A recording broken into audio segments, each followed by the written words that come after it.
جمال مصطفیٰ یا نظر طیبہ کی گلیوں۔ بسم اللہ الرحمن الرحیم۔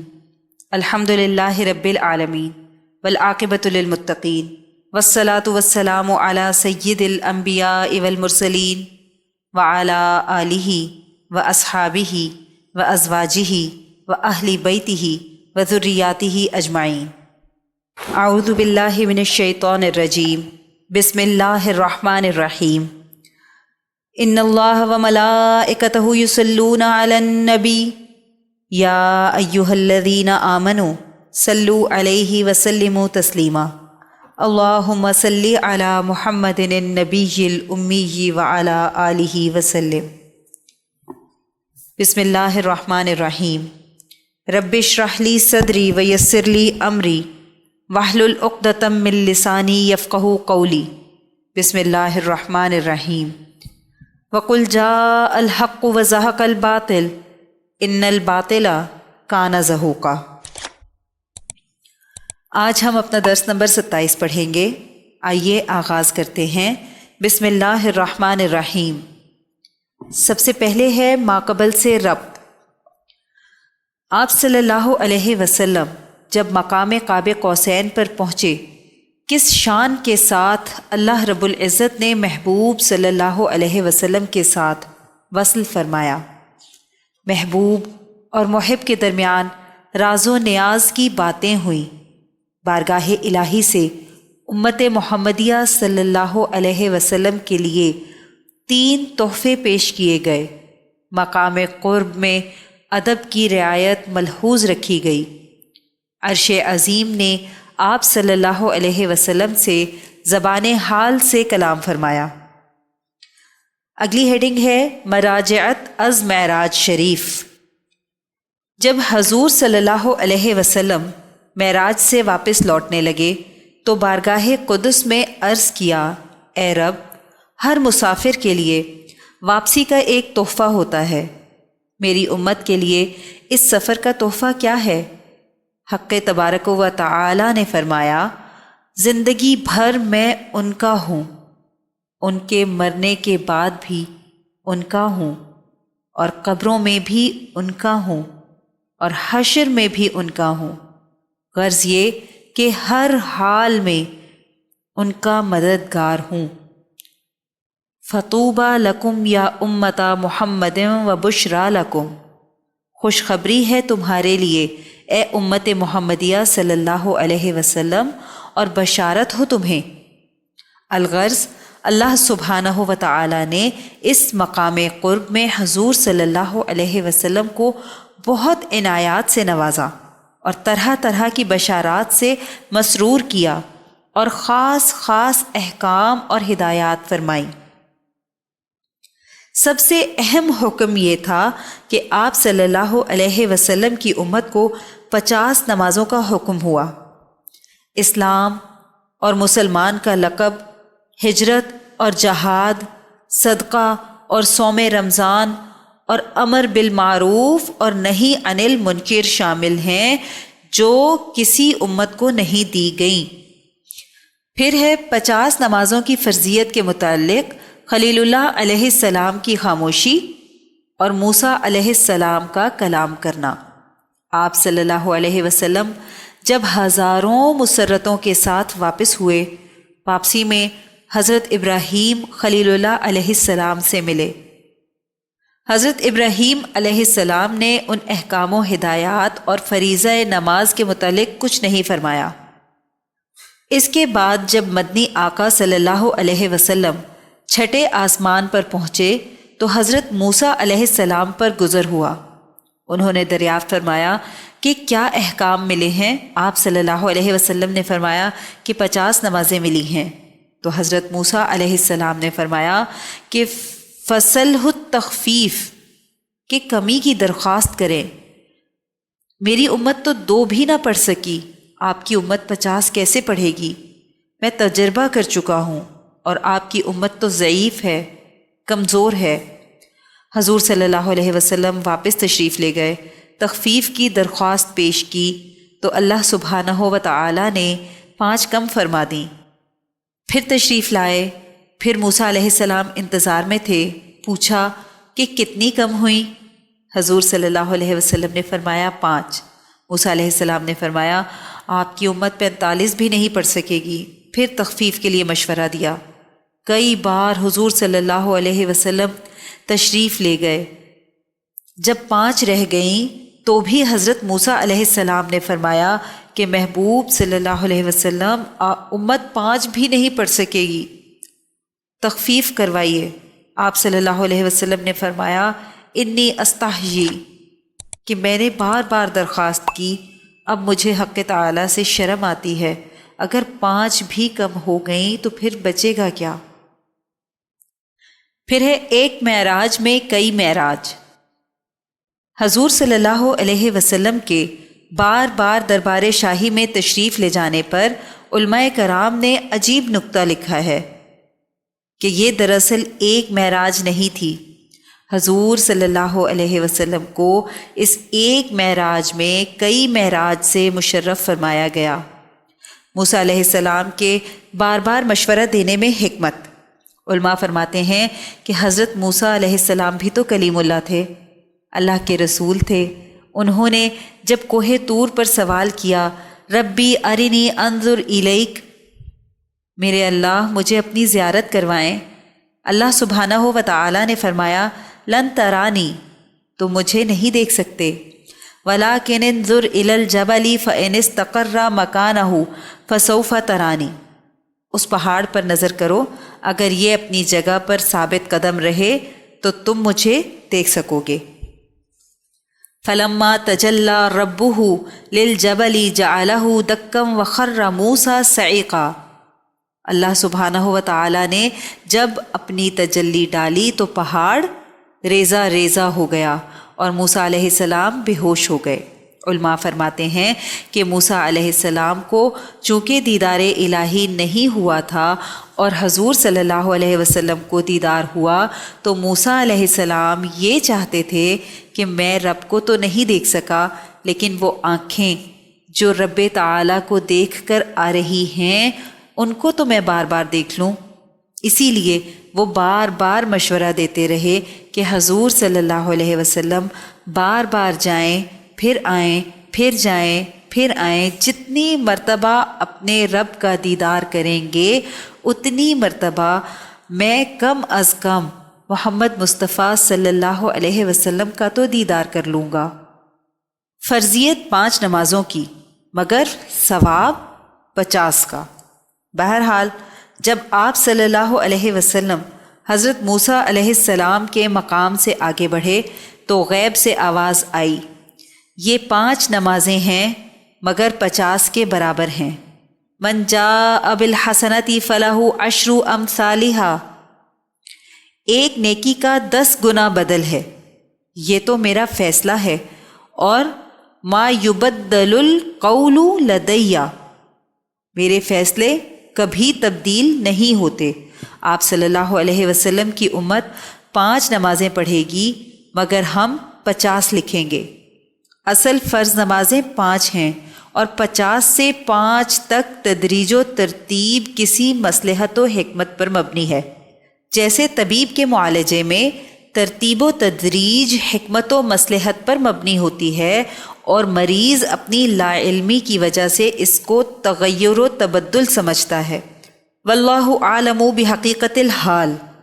اسی طرح آپ صلی اللہ علیہ وسلم کی آسمانوں سے واپسی ہوئی۔ پہلے بیت المقدس میں اترے، وہاں سب انبیاء علیہم السلام پھر سے استقبال کے لیے کھڑے تھے۔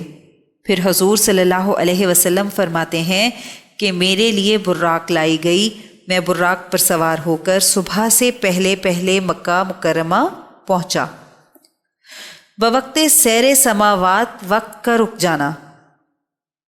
مفہوم حدیث ہے، روایات میں آتا ہے کہ جب آپ صلی اللہ علیہ وسلم واپس تشریف لائے تو اس وقت آپ صلی اللہ علیہ وسلم کا بستر مبارک بھی ابھی گرم تھا، دروازے پر لگی کنڈی کی حرکت بھی ابھی تھمی نہ تھی اور نالی میں بہتا پانی بھی ابھی رواں تھا، مطلب یہ کہ سیر سماوات کے وقت اللہ رب العزت نے وقت کو تھام لیا تھا۔ جب دنیاوی عاشق اپنے معشوق سے ملتا ہے تو وہ چاہتا ہے کہ کاش وقت تھم جائے، لیکن وقت نے کہاں رکنا ہوتا ہے۔ لیکن یہ تو بے مثال عاشق اور بے مثال معشوق کا ملن تھا، اور عشق بھی بے مثال تھا۔ معراج کی تصدیق اور صدیق کا لقب۔ جب حضور پرنور صلی اللہ علیہ وسلم نے یہ واقعہ صبح لوگوں کو سنایا تو کچھ ضعیف الایمان لوگ مرتد ہو گئے۔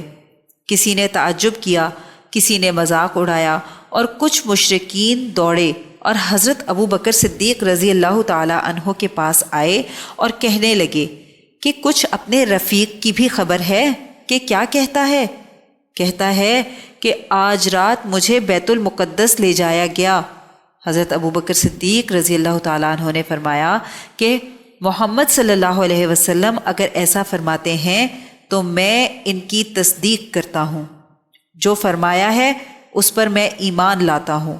مشرکین کہنے لگے، کیا تم اس کی تصدیق کرتے ہو کہ محمد صلی اللہ علیہ وسلم رات میں بیت المقدس تشریف لے گئے اور صبح سے پہلے یہاں واپس بھی آ گئے؟ صدیق اکبر رضی اللہ تعالی عنہ نے فرمایا کہ ہاں، میں تو اس سے دور کی بھی تصدیق کرتا ہوں کہ اگر آپ صلی اللہ علیہ وسلم یہ فرمائیں کہ میں آسمان پر گیا تھا پھر واپس آ گیا ہوں تو میں اس کی بھی تصدیق کروں گا۔ چنانچہ اسی دن سے حضرت ابو بکر رضی اللہ تعالی عنہ کا لقب صدیق مشہور ہو گیا۔ کفار کا بطور امتحان بیت المقدس کی علامات دریافت کرنا۔ جن لوگوں نے بیت المقدس دیکھا تھا انہوں نے بطور امتحان بیت المقدس کی علامات دریافت کرنا شروع کی۔ کفار سوال کرتے جاتے اور حضور صلی اللہ علیہ وسلم جواب دیتے جاتے۔ مسلم شریف کی ایک حدیث میں ہے، آپ صلی اللہ علیہ وسلم نے فرمایا، بعض تفصیلی باتوں کا جواب مجھے حاضر نہ ہوا تو میں اتنا فکر مند ہوا کہ اس سے پہلے کبھی نہ ہوا تھا۔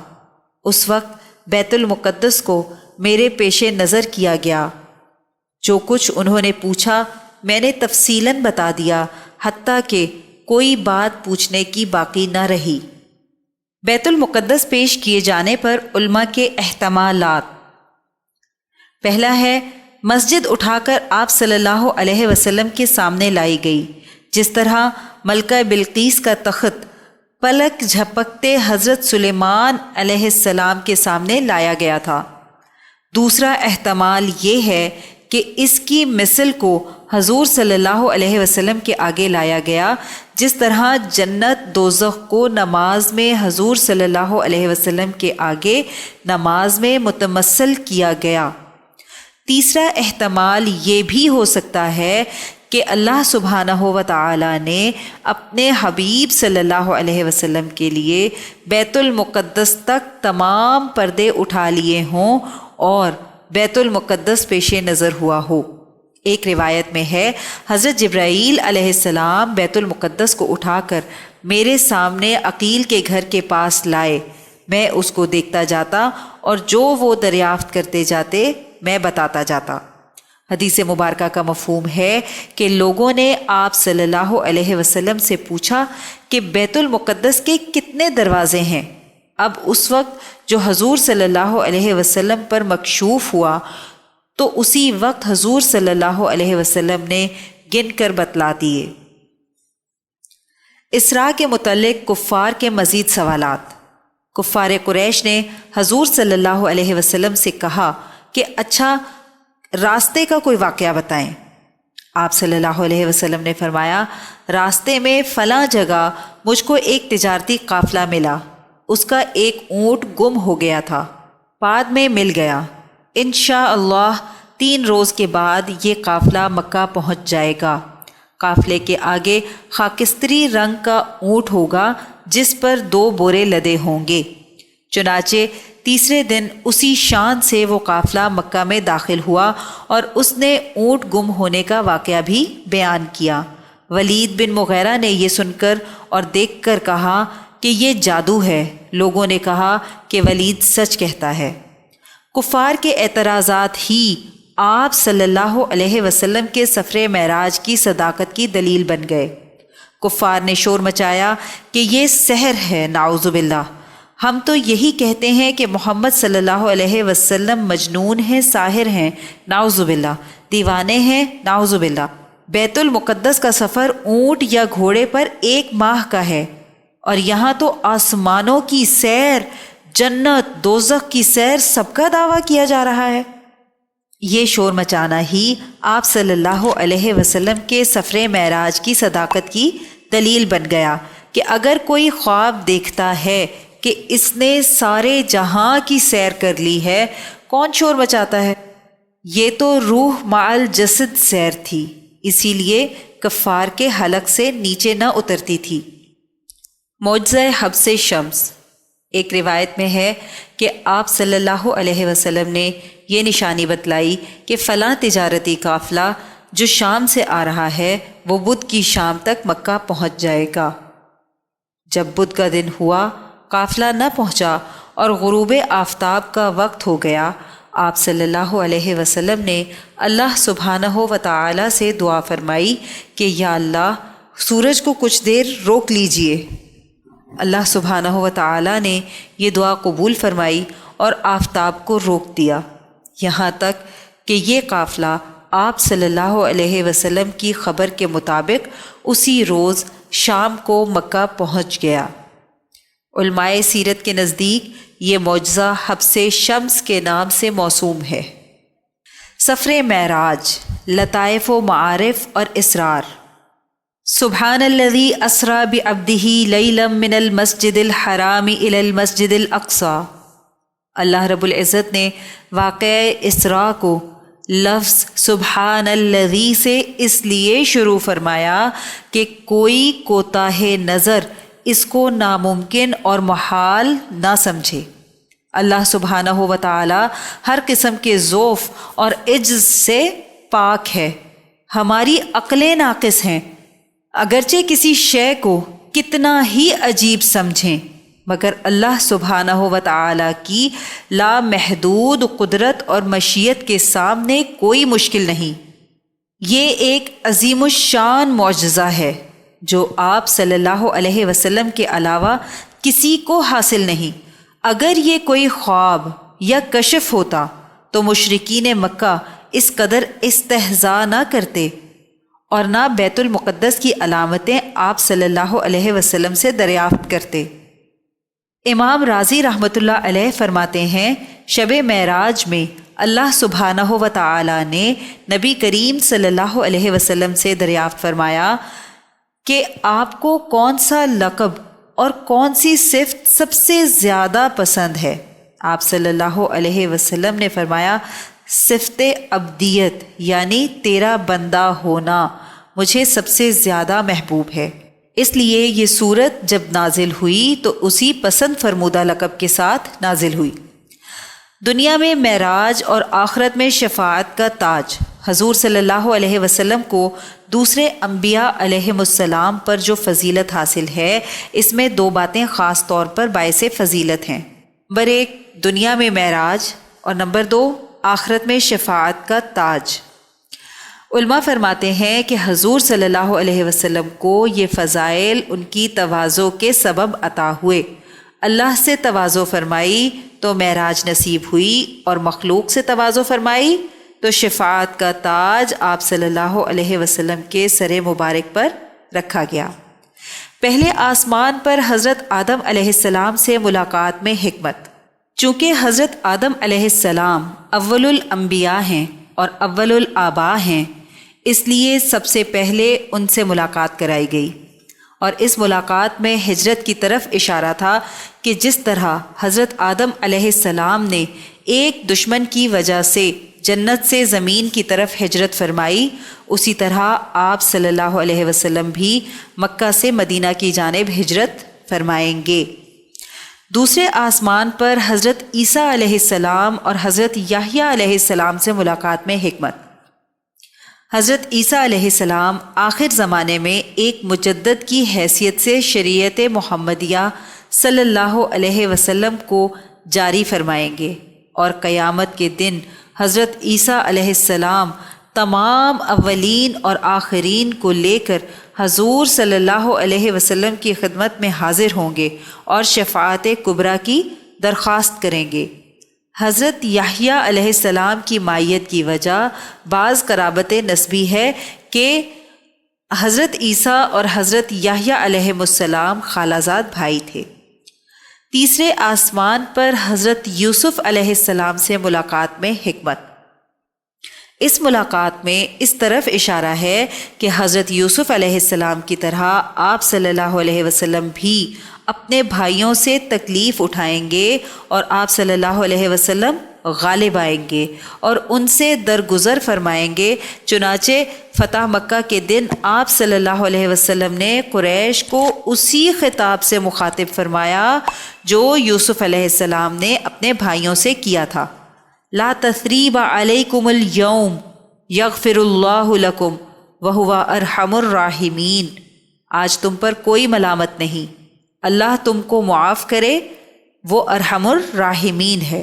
نیز امت محمدیہ صلی اللہ علیہ وسلم جب جنت میں داخل ہوگی تو حضرت یوسف علیہ السلام کی صورت میں ہوگی۔ چوتھے آسمان پر حضرت ادریس علیہ السلام سے ملاقات میں حکمت۔ اس ملاقات میں اس طرف اشارہ ہے کہ آپ صلی اللہ علیہ وسلم سلاطین یعنی بادشاہوں کو دعوت اسلام کے خطوط روانہ فرمائیں گے، کیونکہ خط و کتابت کے اصل موجد حضرت ادریس علیہ السلام ہے۔ پانچویں آسمان پر حضرت ہارون علیہ السلام سے ملاقات میں حکمت۔ اس ملاقات میں اس طرف اشارہ ہے کہ جس طرح سامری اور گوسالہ پرستوں نے حضرت ہارون علیہ السلام کے ارشاد پر عمل نہ کیا، جس کا انجام یہ ہوا کہ اس ارتداد کی سزا میں قتل کیے گئے، اسی طرح جنگ بدر میں قریش کے 70 سردار مارے گئے اور 70 قید کیے گئے، اور قبیلہ ارنیین کو مرتد ہونے کی وجہ سے قتل کیا گیا۔ چھٹے آسمان پر حضرت موسیٰ علیہ السلام سے ملاقات میں حکمت۔ اس ملاقات میں اس طرف اشارہ ہے کہ جس طرح حضرت موسیٰ علیہ السلام نے ملک شام میں جبارین سے جہاد و قتال کیا اور اللہ سبحانہ و تعالی نے آپ کو فتح دی، اسی طرح آپ صلی اللہ علیہ وسلم بھی ملک شام میں جہاد و قتال کے لیے داخل ہوں گے۔ چنانچہ آپ صلی اللہ علیہ وسلم شام میں غزوہ تبوک کے لیے تشریف لے گئے اور دومت الجندل کے رئیس نے جزیہ دے کر صلح کر لی، اور جس طرح ملک شام حضرت موسیٰ علیہ السلام کے بعد حضرت یوشع علیہ السلام کے ہاتھ پر فتح ہوا، اسی طرح حضور صلی اللہ علیہ وسلم کے بعد حضرت عمر رضی اللہ تعالیٰ عنہ کے ہاتھ پورا ملک شام فتح ہوگا اور اسلام کے زیر نگیں آئے گا۔ ساتویں آسمان پر حضرت ابراہیم علیہ السلام سے ملاقات میں حکمت۔ حضور صلی اللہ علیہ وسلم نے دیکھا کہ حضرت ابراہیم علیہ السلام بیت المعمور سے پشت لگائے بیٹھے ہیں، کیونکہ حضرت ابراہیم خلیل اللہ علیہ السلام بانی کعبہ ہیں، اس لیے یہ مقام ان کو عطا ہوا۔ اس آخری ملاقات میں حجۃ الوداع کی طرف اشارہ ہے کہ حضور صلی اللہ علیہ وسلم وفات سے پہلے حج بیت اللہ فرمائیں گے، اسی لیے علماء تعبیر کے نزدیک خواب میں حضرت ابراہیم علیہ السلام کی زیارت حج کی بشارت ہے۔ آٹھویں معراج سدرۃ المنتہا، اس معراج میں فتح مکہ کی طرف اشارہ ہے جو سن 8 ہجری میں فتح ہوا۔ نویں معراج صریف الاقلام، اس معراج میں غزوہ تبوک کی طرف اشارہ ہے جو سن 9 ہجری میں پیش آیا۔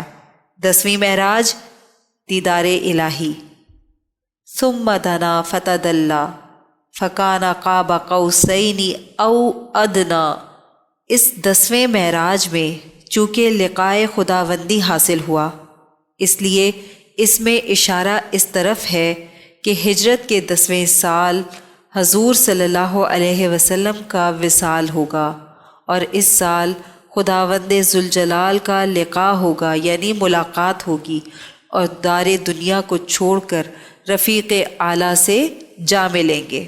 حضرت ابراہیم علیہ السلام کی خاموشی اور حضرت موسیٰ علیہ السلام کا کلام کرنا نماز کی فرضیت کے متعلق اس کی حکمت۔ نمازوں کا تحفہ لے کر جب حضور پر نور صلی اللہ علیہ وسلم واپس لوٹے تو حضرت ابراہیم علیہ السلام خاموش رہے اور حضرت موسیٰ علیہ السلام نے کلام فرمایا۔ وجہ یہ تھی کہ مقام خلا، مقام تسلیم و رضا یعنی مقام نیاز ہے، اور مقام تکلیم مقام ناز ہے، اس لیے حضرت خلیل اللہ علیہ السلام نے سکوت فرمایا اور حضرت کلیم اللہ علیہ السلام نے تخفیف کا مشورہ دیا۔ امت کی عبادت ملائکہ کی عبادت کا مجموعہ۔ آسمانوں کی سیر میں آپ صلی اللہ علیہ وسلم نے ملائکہ کو مختلف عبادتوں میں مشغول پایا۔ بعض قیام کی حالت میں کھڑے ہیں، بعض رکوع میں ہی کھڑے ہیں، کبھی سر نہیں اٹھاتے، بعض ہمیشہ کے لیے سر بسجود ہیں، اور بعض ہمیشہ قعود میں ہیں۔ اللہ سبحانہ و تعالی نے اس امت کے لیے ان تمام ارکان کو ایک ہی رکعت میں جمع فرمایا تاکہ امت کی عبادت تمام ملائکہ کی عبادتوں کا مجموعہ اور خلاصہ ہو۔ نماز کی حقیقت۔ انسان عناصر اربع سے مرکب ہے: آگ، ہوا، پانی، مٹی۔ آگ سے مراد آگ نہیں ہے، یہ حرارت ہے، حرارت۔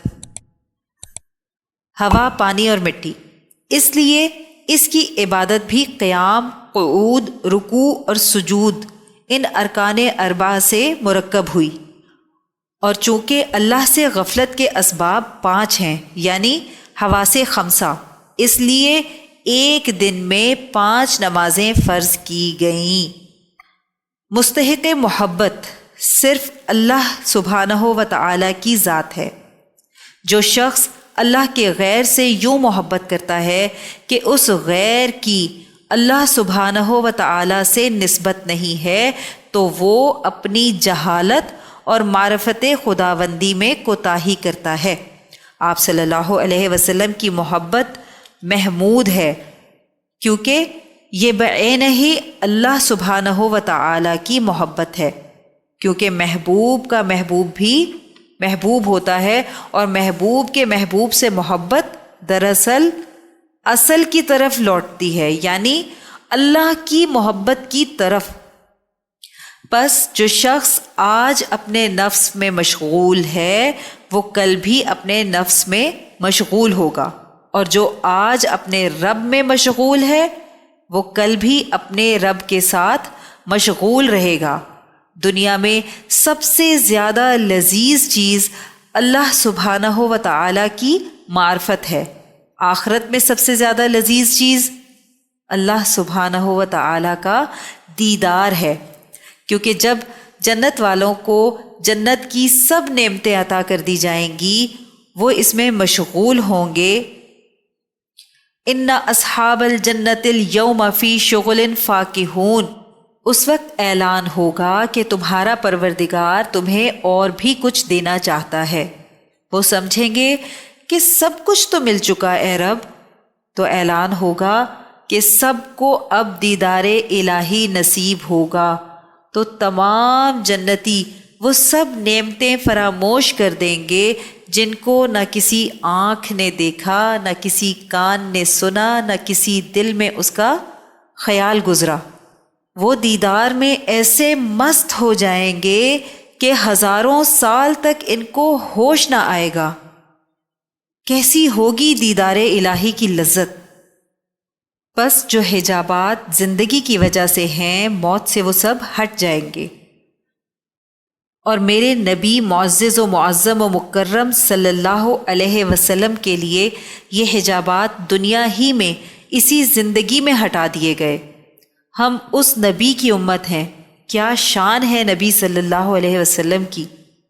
حضرت ابوذر رضی اللہ تعالی عنہ کی روایت ہے کہ آپ صلی اللہ علیہ وسلم فرماتے ہیں، میں نے اللہ کو دیکھا، وہ نورانی ہے، نور ہے۔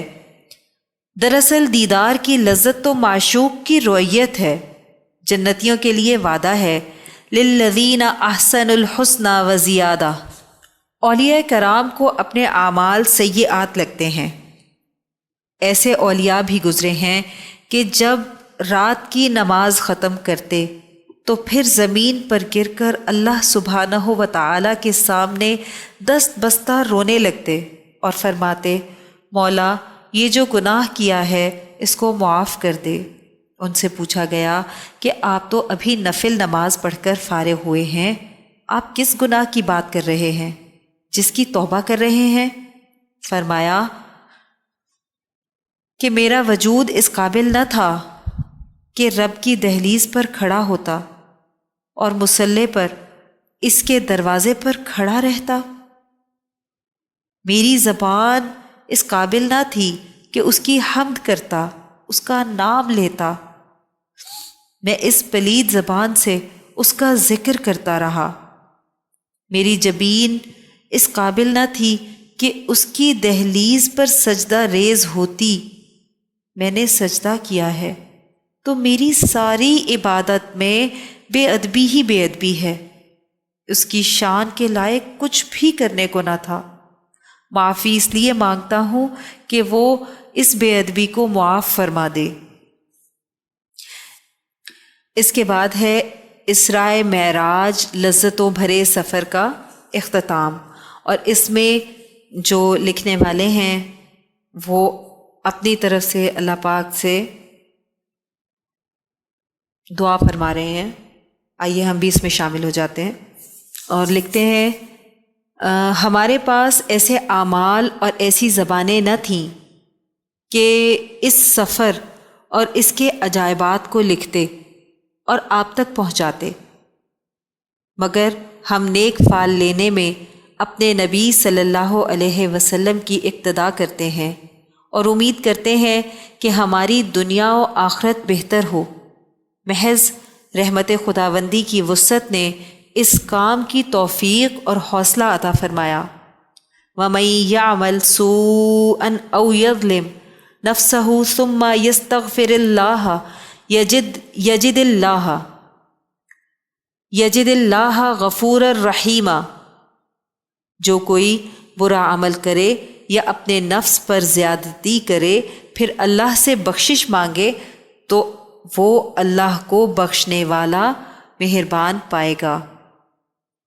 ہم اللہ سبحانہ و تعالیٰ سے قدم کی پھسلن اور قلم کی لغزش سے جو ہم سے واقع ہوئی یا بے ادبی ہوئی، نادانستہ یا دانستہ، بخشش کے طالب ہیں۔ ہم اپنے ان اقوال کے لیے بھی بخشش کے طالب ہیں جو ہمارے اعمال کے موافق نہیں۔ ہم نے علم اور دینی بصیرت کا دعویٰ اور اظہار کیا، لیکن اس میں کوتاہی واقع ہوئی، اس کی بھی بخشش طلب کرتے ہیں۔ ہم ہر اس علم اور عمل سے اللہ جل شانہ کی بخشش کے طلبگار ہیں کہ ہم نے اس سے اس کی رضا کا ارادہ کیا، لیکن پھر اس میں ملاوٹ ہو گئی۔ اللہ کی ہر وہ نعمت جو اس نے ہمیں عطا کی، مگر ہم نے اس کو گناہوں میں استعمال کیا۔ ہم اس واضح اشارے سے بخشش کے طلبگار ہیں جو ہم نے کسی کوتاہی کرنے والے کی طرف کیا، جبکہ ہم بھی اس میں گرفتار تھے۔ ہر اس سلسلے میں بخشش طلب کرتے ہیں جس نے ہمیں تکلف اور بناوٹ کی طرف بلایا۔ ہر وہ تکلف جو تحریر میں ہو، اللہ کی پناہ مانگتے ہیں۔ ہم اس تمام استغفار کے بعد اللہ تعالیٰ سے اپنے لیے اور سب سننے والوں کے لیے، لکھنے والوں کے لیے، بیان کرنے والوں کے لیے امید رکھتے ہیں کہ اللہ سبحانہ و تعالیٰ مغفرت، رحمت اور ظاہری و باطنی گناہوں سے درگزر کے ذریعے ہم پر کرم فرمائے، کیونکہ اس کا کرم عام اور رحمت وسیع ہے اور تمام مخلوق پر اس کے جود و سخا کا فیضان ہے۔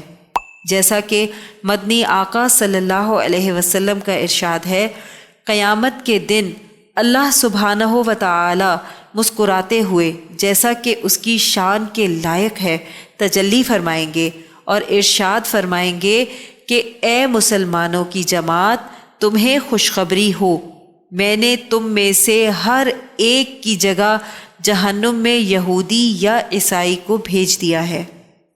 اللہ سبحانہ و تعالی فرمائیں گے، جس شخص نے مجھے ایک دن بھی یاد کیا یا کسی مقام پر مجھ سے ڈرا، اسے جہنم سے نکال دوں گا۔ آپ صلی اللہ علیہ وسلم کا ارشاد مبارک ہے، مفہوم حدیث ہے، قیامت کے دن عرش کے نیچے ایک منادی آواز دے گا، اے امت محمدیہ صلی اللہ علیہ وسلم، سنو، میرا جو حق تمہارے ذمے تھا میں نے معاف کیا، اب ایک دوسرے کے حقوق باقی رہ گئے تو تم ایک دوسرے کو معاف کر کے میری رحمت سے جنت میں داخل ہو جاؤ۔ ایک روایت میں ہے، ایک بچہ کسی جہاد کے موقع پر کھڑا تھا جس کی بولی لگائی جا رہی تھی کہ کون زیادہ بولی لگائے گا، اور وہ موسم گرما کا شدید گرم دن تھا، تو خیمے کے اندر سے ایک عورت نے اسے دیکھا اور وہاں سے دوڑی ہوئی آئی، حتیٰ کہ اس نے بچے کو لے کر اپنے سینے سے لگایا اور خود گرم زمین پر لیٹ گئی اور بچے کو اپنے پیٹ پر کر لیا اور اسے گرمی سے بچانے لگی۔ یہ دیکھ کر لوگ رونے لگے اور اپنا کام چھوڑ کر ادھر متوجہ ہو گئے۔ جب آپ صلی اللہ علیہ وسلم وہاں تشریف لائے، صحابہ کرام رضوان اللہ علیہم اجمعین نے آپ صلی اللہ علیہ وسلم کو واقعہ سنایا۔ آپ صلی اللہ علیہ وسلم ان کے ترس کھانے سے خوش ہوئے اور پھر ان کو خوشخبری دی اور فرمایا، کیا تم اس عورت کے بچے پر رحم کھانے سے متعجب ہو؟ انہوں نے عرض کیا، جی ہاں۔ آپ صلی اللہ علیہ وسلم نے فرمایا، اللہ سبحانہ و تعالی تم سب پر اس سے بھی زیادہ رحم فرمانے والا ہے جس قدر یہ عورت اپنے بچے پر رحم کھاتی ہے۔ مذکورہ تمام احادیث اللہ کی وسیع رحمت کی خوشخبری دیتی ہیں، بس ہم اللہ جل شانہ سے امید رکھتے ہیں کہ ہم سے وہ معاملہ نہ فرمائے جس کے ہم مستحق ہیں، بلکہ اپنے شایان شان فضل و کرم فرمائے۔ آمین ثم آمین۔ یہاں ہمارا درس نمبر 27 مکمل ہو گیا۔ آئیے دعا کر لیتے ہیں۔ اللہم صلی علی محمد النبی الامی وعلی آلہ وسلم۔ اے اللہ، ہماری اس کاوش کو قبول فرمائیں اور اس کو ہماری بخشش کا ذریعہ بنا دیں، اس کو قیامت تک امت کے لیے ہدایت اور عشق نبی صلی اللہ علیہ وسلم کا ذریعہ بنا دیں۔ اے اللہ، جو کچھ پڑھا سنا اس کا ثواب نبی کریم صلی اللہ علیہ وسلم کو تحفتاً ہدیتاً نذرانتاً محبتاً عقیدتاً پیش کرتے ہیں، قبول و منظور فرما لیں۔ یا اللہ، نبی کریم صلی اللہ علیہ وسلم کی برکت سے اس کا ثواب تمام انبیاء کرام، خلفائے راشدین، امہات المؤمنین، اہل بیت اطہار، صحابہ کرام، صحابیات، اولیاء اللہ، بزرگان دین، شہداء، صدیقین، صالحین، مومنین، مومنات، مسلمین، مسلمات کو پیش کرتے ہیں، قبول و منظور فرما۔ اے اللہ، اس کا ثواب سلسلہ قاسمیہ عزیزیہ نقشبندیہ کے تمام بزرگان، بالخصوص شیخ الاولیاء حضرت مولانا مہر محمد صاحب رحمۃ اللہ علیہ، شیخ الحدیث حضرت مولانا عبدالحکیم صاحب رحمۃ اللہ علیہ اور شیخ الاسلام حضرت مولانا عبدالعلیم قاسمی صاحب رحمۃ اللہ علیہ کو پہنچا دیں، اور ہمارے بزرگان کے درجات کو اور بھی زیادہ بلند فرما دیں۔